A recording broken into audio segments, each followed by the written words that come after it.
So first of all, I want to officially welcome and officially start our year's community of practice.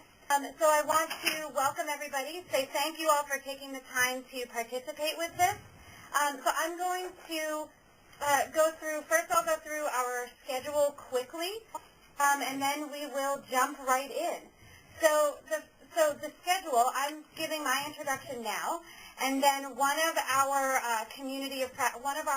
Grinspoon Steinhardt Awards winners, Henry, will be giving her Devar Torah to start. And then Dr. Aryeh Davidson of the Jewish Theological Seminary will do his presentation, and I'll introduce him when we get to that point. Then Dory Fruman-Kirshner of Matan will give her presentation. We'll have about 10 minutes or so for questions, and then we will conclude, and I'll give you some notes regarding the community of practice in the conclusion. So I want to say, first of all, thank you so much. We have a wonderful steering committee. We are blessed with a fantastic Grinspoon Steinhardt Awards steering committee for this year. So I want to say thank you to Henry Godel, Eran Rosenberg, Marla Piers, and Leah Boonin. Thank you to them. This webinar, this topic, while it was chosen by everybody who filled out the survey, they were the ones that helped to pare down what we were going to discuss in these two webinars this year.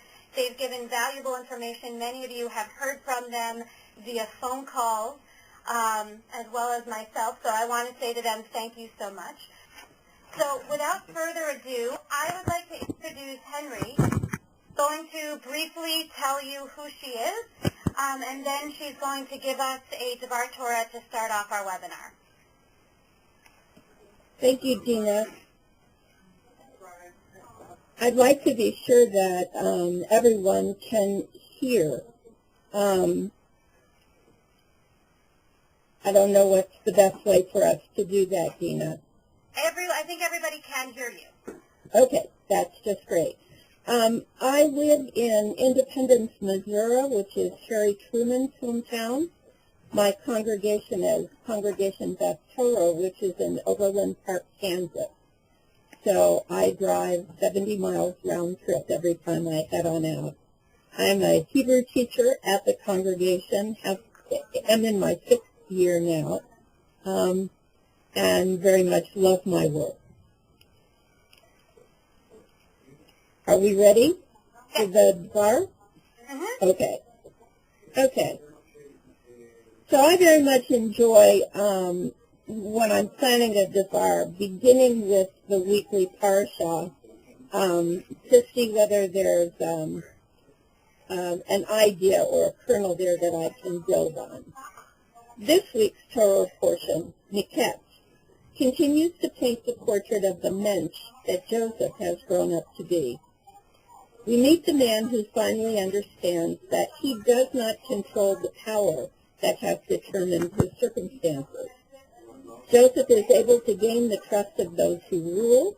He's able to use that trust for the good of a nation. He's also able to feel genuine love and forgiveness.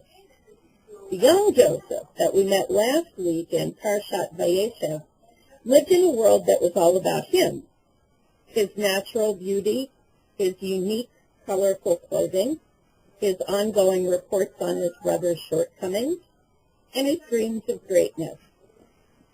Haven't we all had a young Joseph in our classrooms at one time or another?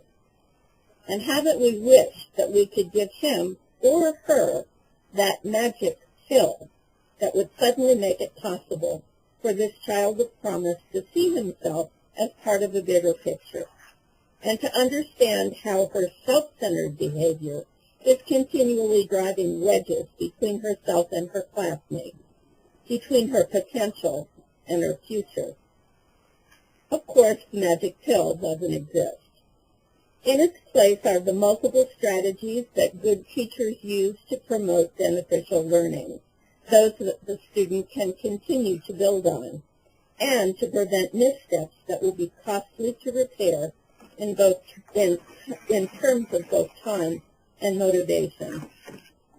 These strategies need to be on the tips of our fingers, ready to be employed not only as we plan and structure our lessons, but also as the instances of teachable moments reveal themselves. They require a constant awareness of time, place, and momentum. They also necessitate the highest degree of emotional consistency and support for the student. The teacher's compensation for this level of expertise is sometimes a glimpse of a more mature student, like the Joseph that we read about this week. I'm positive that most of us have taught long enough to have been rewarded in this way. Recently, I had the opportunity to watch my former student, Ben, during his younger sister's bat mitzvah. Ben, whose learning differences were so many and so great that when we first met 7 years ago, his parents were unsure that he could be called to the Torah for his bar mitzvah.